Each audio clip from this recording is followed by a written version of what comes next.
नमस्कार दोस्तों, आप सभी का स्वागत है नई वीडियो में। आज की रीजनिंग की वीडियो में हम देखेंगे ओपन डाइस के बारे में।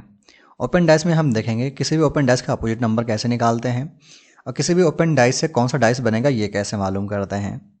और साथ में हम देखेंगे किसी भी डाइस की अगर 3-4 सिचुएशन हमें दी हो, हमें कैसे मालूम होगा कि कौन सा डाइस सही है। तो चलिए हम वीडियो को स्टार्ट करते हैं। क्वेश्चन से हमें ज़्यादा समझ में आएगा। तो सबसे पहला क्वेश्चन हमारा, एक खुला पासा नीचे दिया गया है। फलक 3 और 4 पर अंकित संख्याओं के विपरीत संख्याओं का जोड़ प्राप्त की गई राशि ज्ञात करें। तो नॉर्मल सा क्वेश्चन हमसे क्या कह रहा है कि फलक 3 और 4 का योग और 3 और 4 के अपोजिट जो संख्या आएगी उनका योग हमें निकालना है। तो अपोजिट कैसे निकालते हैं? तो किसी भी एक सीधी लाइन पर दी हुई 3 बॉक्स, जो 3 बॉक्स होंगे उनमें से पहला और तीसरा क्या होगा, हमेशा अपोजिट होगा। किसी भी बॉक्स का आपस में जो लगा हुआ साइड होगा वो आपस में कभी अपोजिट नहीं हो सकता है। जैसा कि अगर यहाँ पर हम देखें तो 2 और 3 कभी आपस में अपोजिट नहीं हो सकता है। इसी तरह से अगर हम बात करें 3 और 4 की, तो आपस में सटा हुआ है। अगर मान लीजिए इसको हम क्लॉकवाइज चलाते भी हैं तो ये कहाँ आएगा, इसके साइड में आएगा, इसके अपोजिट में कभी नहीं आएगा। मतलब 1 और 5 की अगर हम बात करें तो ये आपस में अपोजिट होंगे। अब हम आते हैं अपने क्वेश्चन पे। इस क्वेश्चन को सॉल्व कैसे करेंगे? सबसे पहले इनका अपोजिट नंबर निकालेंगे। अपोजिट नंबर कैसे निकालेंगे? हमें मालूम है कि 2 और 4 क्या होंगे, आपस में अपोजिट होंगे, क्योंकि पहला और तीसरा हमेशा अपोजिट होगा। इसी तरह से हमारा 1 और 5 आपस में अपोजिट होगा। एक तरह से अगर हम कहें तो अल्टरनेट बॉक्स जो होंगे या फिर अल्टरनेट साइडें जो होंगी वो क्या होंगी, आपस में अपोजिट होंगी। तो हमें अपोजिट नंबर मालूम है 1 का 5 है और 3 का क्या होगा, जो बचा हुआ नंबर होगा। तो 3 का अपोजिट क्या हो जाएगा, 6 हो जाएगा। तो 3 का अपोजिट दोस्तों हम लिख लेते हैं, 3 का अपोजिट यहाँ पर आ जाएगा 6। और 4 का अपोजिट दोस्तों क्या है, यहाँ पर 2 है। 4 का अपोजिट 2 है। ठीक है। अब हमें नंबर निकालना है, इनका ऐड करना है। तो 3 और 4 को पहले लिख लेंगे। 3 और 4 कितना हो जाएगा, 7 हो जाएगा। ठीक है। और इनका अपोजिट नंबर कौन कौन सा है? 3 का अपोजिट क्या है, 6 है। और 4 का अपोजिट क्या है, 2 है। तो 6 2 क्या आता है दोस्तों, यहाँ पर 8 लिख देंगे डायरेक्ट हम, 8। और इनको प्लस ऐड करेंगे 7 हो जाएगा। 8 और 7 कितना हो जाएगा दोस्तों, 15 हो जाएगा। तो सही आंसर क्या हो जाएगा, ऑप्शन नंबर सी हो जाएगा। ठीक है, क्वेश्चन समझ में आ गया। अब अगला क्वेश्चन देखते हैं। अगला क्वेश्चन दिया हुआ है, दिए गए पासे को मोड़कर कौन सा पासा बन सकता है। तो इस क्वेश्चन को सॉल्व करने के लिए सबसे पहले हमें अपोजिट नंबर मालूम होना चाहिए। अपोजिट नंबर क्या होंगे, 6 और 2 होंगे, जैसा कि मैंने पहले क्वेश्चन में देखा था। 6 और 2 आपस में अपोजिट होंगे। इसी तरह से 5 और 3 आपस में अपोजिट होंगे। 5 और 3 आपस में क्या होंगे, अपोजिट होंगे। बचे हुए नंबर्स आपस में अपोजिट होंगे। 1 और 4 क्या होंगे, अपोजिट होंगे। दोस्तों आप ये जो नंबर होते हैं 1 और 4 को आप कहीं भी यहाँ पर लिख सकते हैं। 6 के साथ लिख सकते हैं, 5 के साथ लिख सकते हैं और 2 के साथ लिख सकते हैं। इसी तरह से 1 को हम 6 के साथ लिख सकते हैं, 5 के साथ लिख सकते हैं, 2 के साथ और 3 के साथ लिख सकते हैं। क्योंकि हम जिसको क्लॉकवाइज घुमाएंगे, क्योंकि जब इसको क्लॉकवाइज मोड़ेंगे तो 6 क्या होगा, 2 के ऊपर आ जाएगा। और 5 और 3 आपस में अपोजिट होगा। 3 होगा फ्रंट पे आ जाएगा। और ये हमेशा क्या करेगा, इन चारों भुजाओं के साथ अटैच करेगा। जब क्लॉकवाइज घूमेगा तो चारों भुजाओं के साथ अटैच करेगा ये साइड। ठीक है। तो हमारा 1 क्या होगा, 5 के साथ भी आ सकता है, 2 के साथ भी आ सकता है, 3 के साथ भी आ सकता है। इस तरह से हमारा 4 जो होता है इसको हम यहाँ पर कहीं भी लिख सकते हैं, इतनी स्पेस में कहीं भी डाल सकते हैं। इसको 6 का डाल सकते हैं हम, 5 के साथ डाल सकते हैं और 2 के साथ डाल सकते हैं। ठीक है, ये चीज़ क्लियर है। ठीक है। अब हमें अपोजिट नंबर मालूम है, 6 का अपोजिट क्या है, 2 है। और 5 का अपोजिट क्या है, 3 है। 1 का अपोजिट क्या है, 4 है। अब हमें मालूम है जो अपोजिट नंबर होते हैं कभी भी आपस में एक साथ नहीं आते हैं। किसी भी बॉक्स पे या फिर किसी भी डाइस में जो अपोजिट नंबर होंगे एक साथ कभी भी दिखाई नहीं देंगे। तो सबसे पहले हमें ये कंडीशन अप्लाई करनी है कि हमें देखना है अपोजिट नंबर कहाँ कहाँ साथ में आ रहे हैं या नहीं आ रहे हैं। सबसे पहले डाइस की बात करें तो अपोजिट नंबर साथ में आ रहे हैं, 6 और 2 साथ में आ रहे हैं, मतलब ये नहीं बन सकता है। दूसरा है 6 5 4, 6 5 4 में देखते हैं 5 3 है, 1 4 है, मतलब ये हो सकता है, तो उसका भी हम छोड़ देते हैं। ठीक है। अब हम बात करें 5 और 2, 5 2 कहीं पर साथ में नहीं है, 5 और 3 साथ में है, मतलब ये भी नहीं आ सकता है। उसके बाद हम ऑप्शन नंबर 4 की बात करते हैं, कहीं 4 और 1 है, हाँ है, मतलब कि ये डाइस भी नहीं हो सकता है। तो सही आंसर क्या हो जाएगा, ऑप्शन 2 हो जाएगा। तो क्या होगा, ऑप्शन नंबर बी, जो कि ओनली 2, मतलब केवल यही डाइस ऐसा है जो इससे हम बना सकते हैं। ठीक है, ये चीज़ क्लियर हो गई। अब अगला क्वेश्चन देखते हैं। दिए गए पासे को मोड़कर कौन सा पासा नहीं बन सकता है। तो इसको सॉल्व करने के लिए सबसे पहले हम इसकी नंबरिंग कर लेते हैं जिससे हमको ईजी हो जाए। तो इसको हम 1 लिख लेते हैं। ठीक है, यहाँ 1 कर देंगे, यहाँ 3 कर देंगे, यहाँ 6 कर देंगे। क्योंकि दोस्तों हमें 2 4 5 पहले से दे रखा है। सबसे पहले अपोजिट नंबर निकाल के ट्राई करेंगे। तो 1 का अपोजिट क्या हो जाएगा, 6 हो जाएगा। इस तरह से 5 का अपोजिट क्या हो जाएगा, 4 हो जाएगा। और 2 का अपोजिट हो जाएगा 3। ठीक है, हमें अपोजिट नंबर मिल गए। यहाँ पर इसकी भी नंबरिंग कर लेते हैं हम। यहाँ पर 3 आ जाएगा, यहाँ पर ये 1 आ जाएगा, 3 आ जाएगा, 1 आ जाएगा। ठीक है, यहाँ 3 आ जाएगा, यहाँ भी 1 आ जाएगा, यहाँ 3 आ जाएगा और यहाँ पर 6 आ जाएगा। ठीक है, हम अपोजिट नंबर देखते हैं कहीं साथ में आ रहे हैं, तो अगर हम ध्यान देंगे 1 6 कहीं साथ में नहीं आ रहा है। इसी तरह से 5 4 कहीं साथ में आ रहा है, नहीं आ रहा है। 2 3 कहीं साथ में आ रहा है, देखेंगे आप सही से, नहीं आ रहा है। ठीक है, मतलब यहाँ पर ये फॉर्मूला हमारा अप्लाई नहीं होगा। तो इसको हम सॉल्व कैसे करेंगे? इसको सॉल्व करने के लिए हम इसको अरेंजमेंट करते हैं। जैसे हमारा पासा दे रखा है, किसी भी नंबर को पकड़ेंगे जो ऊपर है, या फिर कहीं से भी शुरू कर सकते हैं। ठीक है, हम 5 से शुरू करते हैं। सबसे पहला डाइस हमारा 5 से, 5 आ रहा है, उसके बाद क्या आ रहा है, 1 आ रहा है। तो हम इसको क्लॉक वाइज लिख रहे हैं। ठीक है, हमेशा क्लॉक वाइज ही लिखेंगे इस फॉर्मूले में। ठीक है, ये पहला डाइस हो गया। हम दूसरे की बात करते हैं। दूसरा क्या है, सेकेंड डाइस हमारा 4 आएगा पहले, फिर आएगा 1 आएगा, फिर क्या आ रहा है, 3 आ रहा है। ठीक है दोस्तों, हम क्लॉक वाइज ही लिखेंगे। उसके बाद हमारा थर्ड डाइस, हमारा थर्ड में क्या आ रहा है, 1 आ रहा है पहले, उसके बाद 4 आ रहा है, उसके बाद फिर 3 आ रहा है। इस तरह से ऊपर क्या है, यहाँ पर 6 है फोर्थ डाइस में। फोर्थ डाइस में क्या आ रहा है दोस्तों, सबसे पहले 6 आ रहा है, फिर 5 आ रहा है, उसके बाद 3 आ रहा है। अब हम इस चारों को जो है अपने इस मेन वाले डाइस से अप्लाई करके देखेंगे। सबसे पहले हमने 5 को पकड़ा। दोस्तों हमको मालूम है जो लगी हुई साइडें होती हैं कभी आपस में अपोजिट नहीं होती हैं। और अगर हम क्लॉक वाइज लिखें तो हमारा जो सर्किल यहाँ पर बन रहा है इस तरह से यहाँ पर भी बनना चाहिए, तभी वो डाइस यहाँ पर बनेगा। ठीक है, हमसे पूछ रहे हैं कौन सा डाइस नहीं बन सकता, ये हमें ध्यान देना है। तो सबसे पहले हम 5 को पकड़ते हैं, 5 के साथ लिखना शुरू करते हैं। अगर हम इसको क्लॉक वाइज लिखेंगे यहाँ से तो क्या होगा, पहले 5 आएगा, 1 3 साइड में आ रहा है, मतलब ये इससे बन जाएगा। ठीक है, तो पहला ओके है, मतलब ये आंसर नहीं हो सकता है इसका। ठीक है, दूसरा है 4 1 3। तो जैसा कि हमें मालूम है इसको 4 को हम यहाँ भी लिख सकते हैं और यहाँ भी लिख सकते हैं, तो इसको कहीं भी रख के अप्लाई करके देख सकते हैं। तो हम इसको एज इट इज रहने देते हैं, इसके साथ अप्लाई करके देख लेते हैं। मान लीजिए हमने इसको यहाँ पर कर दिया, तो यहाँ से क्या बनेगा, ये 4 3 1 बनेगा।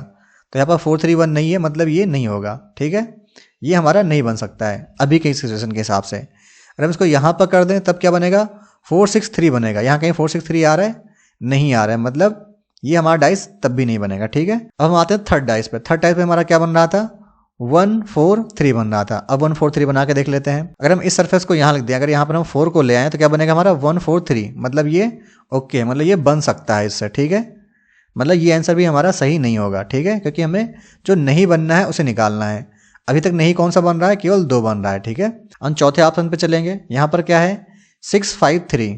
तो 6 5 3 हम लिखते हैं कैसे, हम यहाँ पर 6 से यहाँ पर 6 को पढ़ते हैं, इसको क्लॉक वाइज चलते हैं, 6 5 3, मतलब हमारा ये डाइस भी इस तरह से बन जाएगा। ठीक है, तो हमारा सही आंसर क्या हो जाएगा, ऑप्शन 2, मतलब ऑप्शन नंबर बी जो होगा वो हमारा सही होगा, क्योंकि हमारा जो ऑप्शन बी है वही नहीं बन रहा है। ठीक है, ये समझ में आएगा दोस्तों।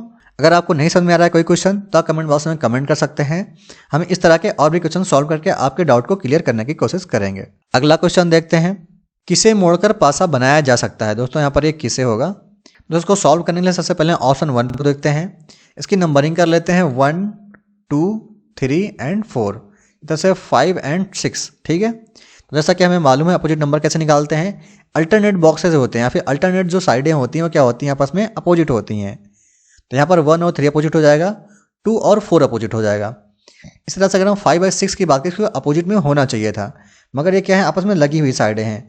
और लगी हुई साइडें क्या होती हैं, आपस में अपोजिट कभी नहीं होती हैं, मतलब ये बॉक्स नहीं बन सकता है, क्योंकि किसी भी साइड के अपोजिट में एक साइड होना जरूरी है, तभी हमारा डाइस बन के तैयार होगा। मतलब पहला ऑप्शन तो हमारा गलत है। इस तरह से ऑप्शन नंबर 2 देखते हैं, इसकी भी नंबरिंग कर लेते हैं 1 2 3 4 5 6 7 8। दोस्तों ये इसलिए नहीं बन सकता क्योंकि जो है हमारी जो डाइस होता है उसकी कितनी साइडें होती है, हमेशा 6 साइडें होती हैं हमेशा। जैसा कि इस नंबर में देखेंगे तो यहाँ भी 6 आ रहा है। जो डाइसें होती हैं उनकी साइडें कितनी होती हैं या फिर फलक कितने होते हैं, हमेशा 6 होते हैं। मतलब ये तो पहले ही डिनाई होगा, ये नहीं बन सकता है। ठीक है, क्योंकि इसमें 7 साइडें आ रही हैं या फिर 7 फलक आ रहे हैं या फिर 7 सरफेस आ रहे हैं। ठीक है, अब बात करते हैं ऑप्शन नंबर 3 की। इधर से इसको भी नंबरिंग कर लेते हैं 1 2 3 एंड 4। ठीक है, और यह 5 एंड 6। अब अगर इसको ध्यान दें, 1 और 3 आपस में अपोजिट हो जाएगा और 2 और 4 आपस में अपोजिट हो जाएगा। जैसा कि हमें मालूम है, हम इस बॉक्स को यहाँ पर कहीं भी लिख सकते हैं। ठीक है, यहाँ 6 लिख सकते हैं या फिर हम 5 को इधर भी कहीं भी लिख सकते हैं। यहाँ 5 लिख सकते हैं, यहाँ 5 लिख सकते हैं, यहाँ 5 लिख सकते हैं। अगर मान लीजिए हमने यहाँ पर 5 लिख दिया तो ये 6 और 5 आपस में क्या हो जाएगा, अपोजिट हो जाएगा, मतलब ये डाइस बन सकता है। अब आते हैं ऑप्शन नंबर 4 पे। यहाँ भी नंबरिंग कर लेते हैं 1 2 3 4 5 6, ठीक है। और यहाँ पर अपोजिट क्या होगा, 3 5 होगा, इसी तरह से 4 एंड 5 होगा। अब इसको आपस में अपोजिट होना चाहिए था, लेकिन ये क्या हो सकता है, ये यहाँ पर कहीं भी मूव कर सकता है, क्योंकि जब ये फोल्ड होगा हमारा, या क्लॉक वाइज या एंटी क्लॉक वाइज जब भी फोल्ड होगा, तो हमारा 6 क्या होगा, 3 के पास में आ जाएगा और 4 5 के पास रहेगा। और बाकी जो बचे हुए सरफेस हैं ये आपस में ऊपर ओवरलैप कर जाएंगे, क्योंकि ये जो होगा हमारा ये चारों फ्लक्स से मिलेगा या फिर चारों सतहों से मिलेगा। इस तरह से ये क्या होगा, नहीं बन सकता। मतलब सही आंसर क्या है, ऑप्शन नंबर 3 हो जाएगा, ठीक है दोस्तों। तो सही आंसर क्या है, ऑप्शन सी हो जाएगा, ठीक है। ये समझ में आ गया। अगला क्वेश्चन है, 3 और 4 पर अंकित संख्याओं के विपरीत संख्याओं को जोड़कर प्राप्त की गई राशि ज्ञात करें। तो यहाँ पर 3 के अपोजिट में निकालना है और 4 के अपोजिट निकालना है।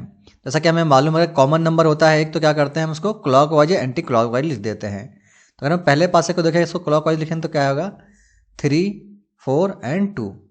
इस तरह से अगर इस पासे को देखें तो यहाँ पर क्या होगा, 3 5 एंड 6, ठीक है। अब ये आपस में नंबर क्या होंगे, अपोजिट होंगे। 2 का अपोजिट क्या हो जाएगा, 6 हो जाएगा। 4 का अपोजिट क्या हो जाएगा, 5 हो जाएगा। 3 का अपोजिट क्या होगा, जो बचा हुआ नंबर होगा, ठीक है। 3 का अपोजिट क्या होगा, 1 हो जाएगा। अब हमें निकालना क्या है, 3 और 4 के अपोजिट जो नंबर होंगे उनका सम निकालना है। 3 का अपोजिट क्या है, 1 है। 4 का अपोजिट क्या है, 5 है। इन दोनों को ऐड करेंगे क्या हो जाएगा, 6 हो जाएगा। तो इसके अकॉर्डिंग सही आंसर क्या हो जाएगा, ऑप्शन ए हो जाएगा, जो कि है 0 6, ठीक है। अगला क्वेश्चन देखते हैं। नीचे एक पासे की 2 स्थितियां दर्शाई गई हैं। यदि नीचे 4 है तो ऊपर क्या होगा। बेसिकली हमें यहाँ 4 का अपोजिट नंबर निकालना है। तो इसके पहले क्वेश्चन हमने देखा था जहाँ पर हमें पासे में केवल एक नंबर कॉमन मिल रहा था। अगर आप यहाँ पर ध्यान देंगे तो यहाँ पर आपको 2 नंबर कॉमन मिल रहे हैं, 2 और 5। जब हमें 2 साइडें आपस में कॉमन होती हैं तो हम जो बची हुई साइडें होती हैं वो क्या होती हैं, आपस में रिवर्स होती हैं या फिर अपोजिट होती हैं, ठीक है। तो यहाँ पर 4 का अपोजिट क्या हो जाएगा, यहाँ पर 3 हो जाएगा, ठीक है दोस्तों। तो सही आंसर क्या हो जाएगा, यहाँ पर ऑप्शन बी हो जाएगा, ठीक है। अगला क्वेश्चन है, नीचे एक पासे की 2 स्थितियां दर्शाई गई हैं। कौन सी संख्या 5 के सामने होगी। सामने का मतलब यहाँ पर अपोजिट से, ठीक है। अब यहाँ पर भी ध्यान से देखें अगर हम, तो हमारा 2 क्या है, कॉमन है, और 1 भी हमारा कॉमन है। तो यहाँ पर क्या हो जाएगा, 4 के अपोजिट क्या हो जाएगा, 5 हो जाएगा, ठीक है। तो इसके अकॉर्डिंग सही आंसर क्या हो जाएगा, ऑप्शन सी हो जाएगा, क्योंकि 5 के अपोजिट निकालना है तो 5 के अपोजिट क्या हो जाएगा, 4 आ रहा है। तो सही आंसर क्या है, ऑप्शन सी हो जाएगा, ठीक है। अगला क्वेश्चन है, पासे के 6 फलक हैं, A B C D E और एफ। ए बी के नज़दीक है, बी डी के नज़दीक है किंतु सी के नहीं। ई जो है वो डी और एफ के नज़दीक है, ठीक है। तो हमें ए के सामने वाला फलक निकालना है, मतलब ए के अपोजिट में क्या होगा वो हमें मालूम करना है। सबसे पहले हमने एक डाइस ले लेना है, ठीक है। स्टेटमेंट पर आते हैं। स्टेटमेंट क्या कह रहा है, ए बी के नज़दीक है। सबसे पहले स्टेटमेंट का था हमने यहाँ ए लिख दिया, तो बी इन दोनों में से किसी के पास भी हो सकता है, यहाँ भी हो सकता है या नीचे भी हो सकता है। सबसे पहले इसको हम ऊपर लिख देंगे बी को, ठीक है। ए बी के नज़दीक है। सेकेंड स्टेटमेंट क्या है, बी जो है वो डी के नज़दीक है किंतु सी के नहीं। अब बी के नज़दीक कौन कौन से फलक हैं, एक तो ये साइड हो जाएगी, एक ए के अपोजिट वाली और एक ए वाली। मतलब यहाँ पर क्या है, सी नहीं हो सकता है, तो खाली कौन सा बचा, नीचे वाला। मतलब बी क्या है, सी के अपोजिट में है और सी बी के अपोजिट में है। अब बी के नज़दीक में डी है तो इसमें कहीं भी लिख सकते हैं, तो यहाँ पर हम इसको डी लिख देते हैं, ठीक है। अगला स्टेटमेंट क्या है, ई डी और एफ के नज़दीक है। डी और एफ के नज़दीक क्या है, ई है। तो ई को हम कहाँ लिखें जिससे डी और एफ के नज़दीक हो जाए, तो ई क्या होगा, इसके अपोजिट में आ जाएगा, ए के, ठीक है। तभी यहाँ पर हमारा क्या होगा, ये दोनों साथ में होंगे, कि जो हमारा यहाँ पर ई होगा इसके साथ में क्या होगा, एफ भी हो जाएगा और यहाँ पर डी भी हो जाएगा। क्योंकि अगर हम यहाँ पर एफ को लिख देंगे तो यहाँ पर ई हो जाएगा और डी के साथ में ये नहीं रहेगा, क्योंकि कंडीशन क्या कह रही है, ई हमारा जो है डी और एफ दोनों का नज़दीक है, तो ई हमारा सेंटर में आएगा, तभी हमारी इस कंडीशन को फुलफिल करेगा। अब हम बात करते हैं ए के अपोजिट निकालना था, तो ए के अपोजिट कौन सी साइड है, ये वाली है, ई। मतलब क्या है, हमारा ए के अपोजिट में ई आ जाएगा। तो इसके अकॉर्डिंग सही आंसर के दोस्तों हमारा क्या हो जाएगा, सी हो जाएगा, जो कि है ए के अपोजिट में क्या आ जाएगा, ई आ जाएगा, ठीक है।